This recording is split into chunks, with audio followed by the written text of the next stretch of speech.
So we said when man speaks, so then the speech becomes separate from him. When God speaks, even after he speaks, he's in the place where he speaks.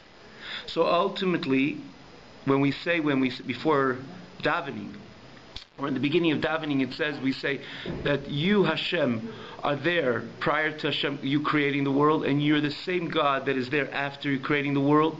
What do I mean the same God? There's no two entities. There's only one entity, which is God. And we ask, how could you say so? After Hashem created the world, there are two entities. There's God and the world that He created. Right? There's apparently, He's in charge, He's involved, everything about the world is dependent, but there's still apparently two entities. So we say, no, there remains one entity. Because even when Hashem spoke creation into being, even when He spoke creation into being, in the end, He is in the same place where He speaks. So it's as if the speech, this word, back to the parable and back to the metaphor of man, take that same word or letter prior to the person speaking. Where is the letter? If I say the word, let's say Baruch. When I say the word Baruch, it becomes a particular form. It has a construct. It has a beginning. It has an end. You can see it. I cannot take it back. I cannot put it back into the system. But where was the word Baruch before I pronounced the word Baruch? Where was it? It was within the system. It was just in a state of potential. It was really not. It only came into being only when I verbally uttered the word Baruch. Prior to that, it was within the system. When Hashem spoke creation into being, it did not become a separate entity, separate from Hashem, because as we said, when it comes to Hashem, Hashem is in the place where He speaks. So that word, which Hashem uttered, to create the world, and hence the creation itself is ultimately all part of HaKadosh Baruch Hu, even after He spoke the creation into being. Just like again, when the word, before I speak it, by man you have to divide it, before he speaks and after he speaks. Before he speaks, the word is swallowed into me, into all my inner faculties, and again, so deep within me that even in a world where words and letters don't even exist. After I speak my word, the word becomes a separate entity. You can't say that they're part of me, now they're not part of me, no. Because I stop over here, my words went on and become a separate entity. Because I'm not in the place where my words are. When it comes to Hashem, Hashem is everywhere. He's even when He speaks, He's in the place where He speaks. So when you look at Hashem's words, it's as if, in the metaphor of man, the words prior to the person uttering those words, where they're swallowed and part of the system of man. Similarly, even Hashem creates, Hashem speaks creation into being. He utters the words, He utters these words. These words themselves, even after He uttered them, remain part of God. Hence, when we say it's only one God prior to creation, only one God after creation. And there's no two entities. It's all part of God. That's what he goes on. Now he says, again, we said this orally, which are the words precisely so. Okay, in the page of the text, the words and the thoughts of HaKadosh Baruch Hu are ultimately one, with ultimate unity in the essence of God. Even after these words came in to reality, they came from a potential state into an actual state by Hashem creating the world. They are exactly one with HaKadosh Baruch Hu. In the same exact fashion, these words were part of Hashem prior to Hashem creating the world. There's no change by HaKadosh Baruch Hu. To say there's a state prior to speaking, to state after speaking. By man there's a difference. Prior to speaking, the words are part of me. After speaking, they become a separate entity of me. When Hashem speaks, prior to Him creating, it's part of Him. After creating, after uttering these words, they're also part and parcel of Him. Hence there is no difference. They're always one with HaKadosh Baruch Hu. Where is the difference though? The difference is only El Habruim. into the created entities and created beings, those who receive the life and energy from HaKadosh Baruch Hu's words, as Yitziyasi Kvar Alapel, when it comes to a state of actuality. When He creates the world, He invests in them, to give them life. When, as it evolves from HaKadosh Baruch Hu in a context of cause and effect, in one's one level to another, as the energy descends with many contractions and many concealments, and multiple different contractions and concealments, to creation could ultimately receive their energy and their life force from HaKadosh Baruch Hu, that they don't become completely annulled. Okay? In other words, where's the difference? So if that's the case, is someone going to say, for that matter, if someone's going to say, so it's the same before creation, after creation. So what does it mean creation came into being 5,774 years ago? What does that mean? What did happen? In other words, in the end of the day, when HaKadosh Baruch Hu speaks, it still all remains part of Him. So what really happened? The answer. What happened is on the other side of the coin. That there's a world which is able to receive Hashem's energy without being completely annulled or consumed into the infinity of Hashem. And take a simple example. Let's just use a simple example. Take a master. A bright, brilliant master, a teacher, which is scholarly and knowledgeable and a profound understanding. Let's say in any topic. Let's use the topics of Torah, Gemara. And he's charged with a mandate. You see that little student, which knows very little or maybe nothing, teach him. He's charged with a mandate to teach this little boy this piece of Gemara.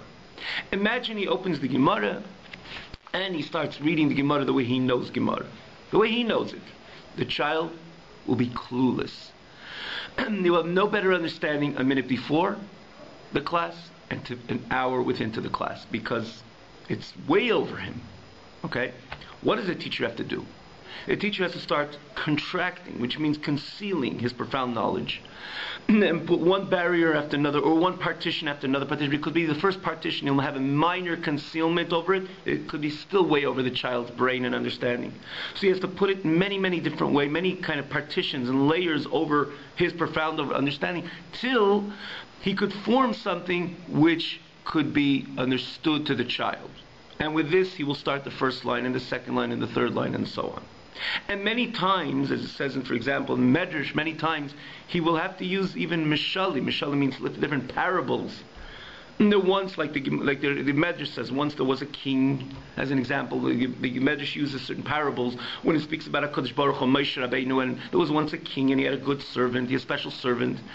And then eventually, the message is the king is God, the servant is Moshe, the people are Am Yisrael. Many times we find even a Medrash in the Gemara, it says a mashal. What's the point of a mashal, an example, a parable? It's just to capture the mind frame of the child, or the mindset of the child, in order that the child should be able to perceive the concept. Because without a mashal, without a parable, he'll be lost. But if you look at if someone came into, let's say this teacher understands that the child, even after his concealing, covering up of his profound understanding of the concept, he understands it's still not enough, and he has to give the child a mashal, a parable, a story. Someone will walk into the room. How will he perceive this teacher? Oh, an interesting storyteller. If he wouldn't know this teacher is a great scholar, he's going to perceive him as a storyteller. And what's the proof? Because he walked into the room, and the teacher was this great giant, was telling a story to a child, in conveying the Gemara via a simple example, a story which is not even related directly to the Gemara.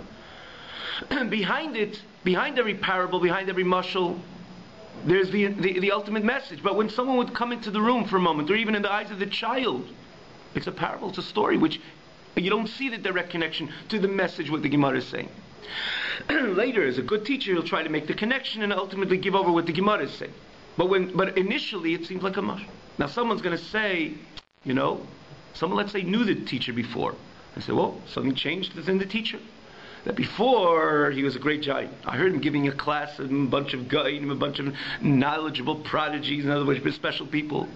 And he was saying the Gemara with all its profound understanding of the profundity of the Gemara. And suddenly what happened to him? He became a storyteller.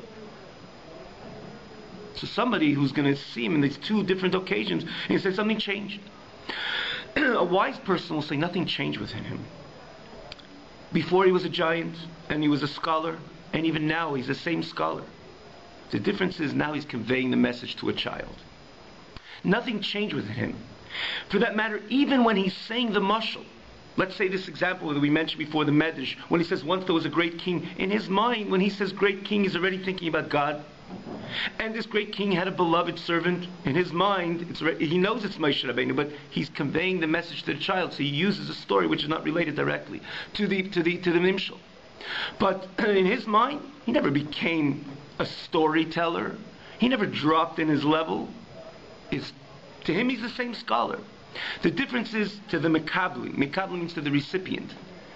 This child, because he needs, in order for him to understand the Gemara, he needs the haskalah, the scholarship. In other words, he needs the haskalah means to say the intellect, the profound intellectual concepts which are in the Gemara. He needs them to be kind of diluted, and to the extent he needs a mashal. So that's why this great teacher, with his great wisdom, is able to put in the words of a mashal. But he didn't become a storyteller.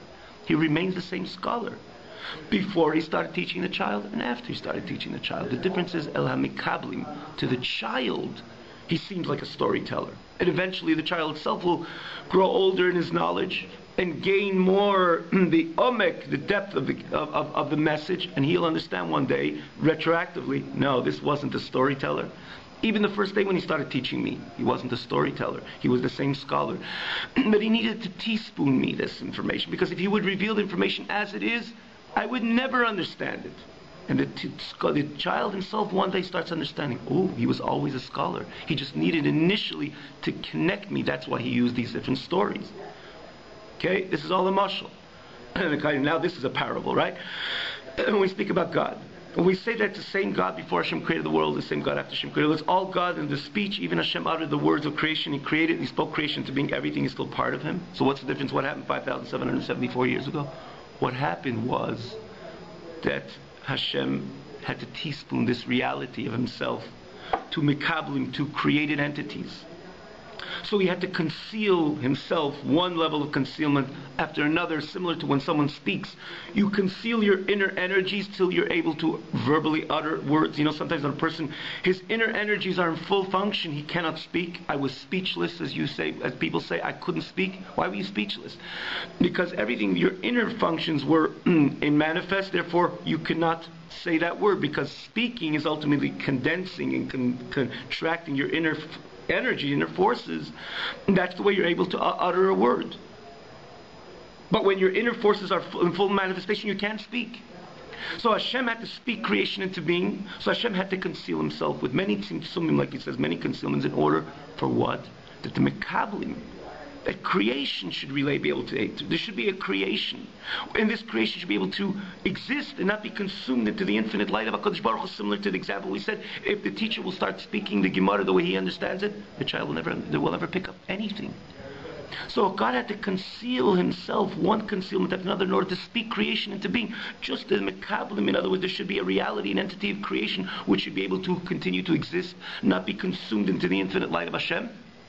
So with this, Hashem spoke. This is this idea, the phenomenon, the notion of Hashem speaking, that he concealed his inner energy, not to reveal his inner energy, because if Hashem would reveal his inner energy, like we say, when say someone's speechless, means to say it's just his inner forces are manifest, and if Hashem would have his inner forces manifest, the creation would never be able to come to being. Similar, like in the example which we gave, if the teacher is going to open the Gemara and say the Gemara the way he understands, the child will never be able to pick anything up and understand anything as nothing at all. Similar, creation would never be able to be. So Hashem had to conceal himself, and ultimately creation should be. But the Shin is ala mekablim for those. So to draw from that space, so that we can build to create something tangible. to withdraw from Exactly. You have to withdraw from your inner koiches in order to create something way inferior than who you are. Like an example, if he says the Gemara the way he understands, the same Gemara, but if he says the way he understands, the child doesn't pick up nothing.